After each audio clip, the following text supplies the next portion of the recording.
Okay, square number 4, we are going to be doing a patch.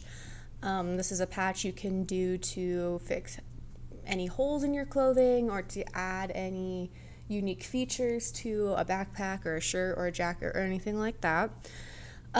So you will need to cut out a shape. I did a heart, and I'm actually doing 2 because I'm extra. I'm going to put them on top, layer them. So you can always, with this project, you can always add stuff, make it your own. That's totally fine. You don't have to do 1. You could do 2 patches. You could do 3. But we'll just show you on the 1 for now because it's a little bit bigger. So with a patch, especially with our fabric, it's just regular cotton quilting fabric. It's not super strong. It's not like denim or a thick fabric. So when your fabric's thin and you want to use it as a patch or anything like that, we have this other little thing here called fusible interfacing. It looks like a dryer sheet. But what's unique about this is one side is smooth, but the other side's bumpy. This bumpy side is glue. So this is called fusible interfacing because we fuse it to the back of your fabric. What you do is you put, your patch on top, and we don't want to waste fabric or interfacing, so we'll try to make it, so that we don't waste, other people could use this. But you're going to cut a shape out that matches it. I actually usually make them a little bit smaller, so I know that they're not going to be seen. But then what you're going to do is you're going to put the fusible interfacing on the back of your project, and you're going to glue it for a few seconds using the iron. So you can see on this one that's already been done. So it is a little bit smaller than the heart. That's great, right? We're not worried about it being seen from the front. And you only have to hold it down for like 3 or 4 seconds. If you hold it down too long, it will start melting onto the iron, so we just want to be careful. But it just makes it a little bit stronger, a little bit stiffer. It's not as wavy, I guess. And so it doesn't take super long. Cut out the shape, make sure the glue part is on the back of your fabric, and you glue it. If you always need to double check, if you need me to double check for you, I'm happy to make sure that the glue side is on the back side of your fabric before you glue it. If it's not on the back side of your fabric, it will glue to the iron and ruin the iron. So we do always double check, okay? But once you have your patch, okay, so I did the same to this side, and again, I didn't go all the way to the edge of the heart. Then you're going to put it, on your square number 4. I want to center mine. You don't have to center yours. You can make it off center or whatever you like. And I only need probably 2 or 3 pins. Not a huge amount. What we're doing for this one is we're going to pick one of the fancy stitches on the sewing machine, and we're just going to sew around the edge, and about 1/4 of an inch, so not super big. Okay. And this one is a little trickier because it does have a point to pivot, but it also has curves, so we have to be patient with ourselves and go slow. Okay, so for this one, now I gotta move the camera. So much fun. I want to do number 35. That's my favorite one of the fancy stitches.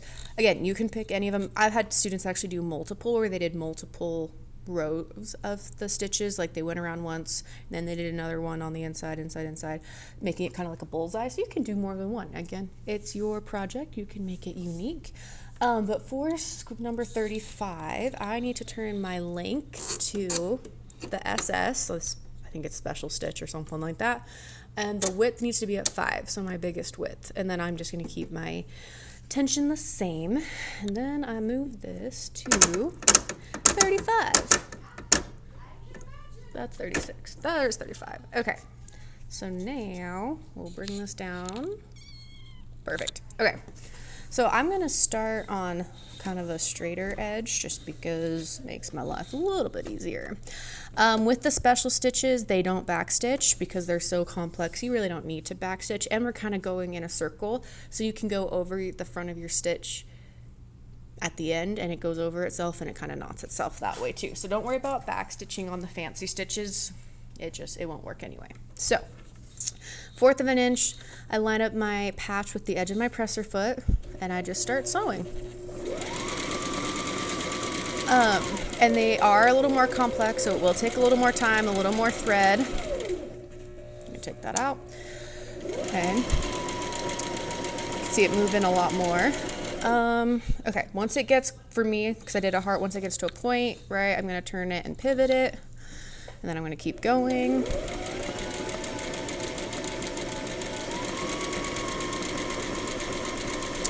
So this is the longest part, obviously, is you have to let the stitch do its stuff. Okay, now we're starting to get to curves. With curves, like we did with our paper sewing, you can always just put the needle in, kind of lift the presser foot, pivot it a tiny bit, put it down, sew a little bit. Okay, that was actually fine for now. All right, same thing here, pivot it a little bit, go back that way a little bit. And it's always easier when you put the needle down. All right, so again, you're going slow, and I'm not sewing every single second, right? I'm adjusting it.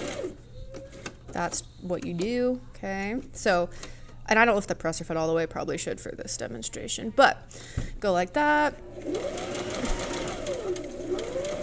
And again, go slow. It's not a race. With sewing, the slower that you go, usually the nicer your project looks.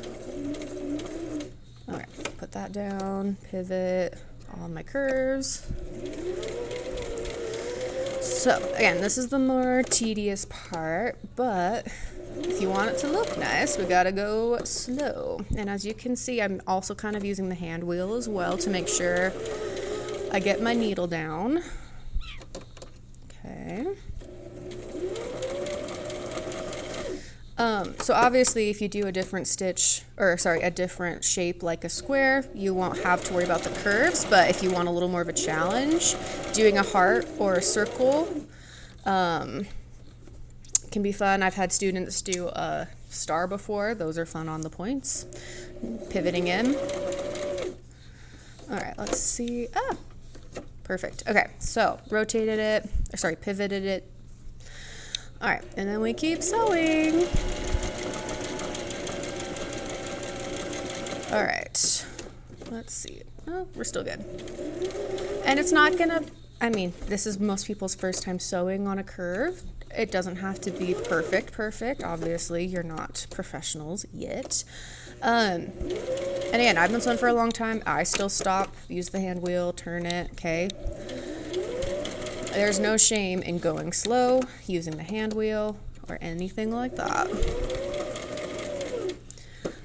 If you get really adept at it, a lot of people learn how to turn it and pivot while it's still sewing. I am not that crazy.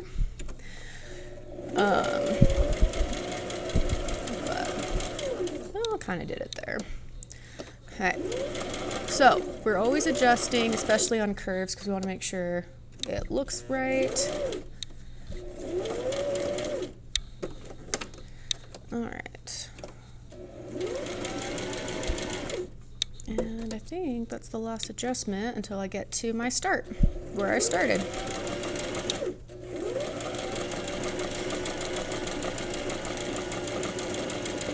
All right, so I kind of let it go over and then kind of see right there, but that looks great. And then I just need to trim it, and then I leave a tail for my next project and move the camera. But that is the finished result. Now, a lot of students, again, you can add another patch like I'm going to. Well, maybe it's a little too big.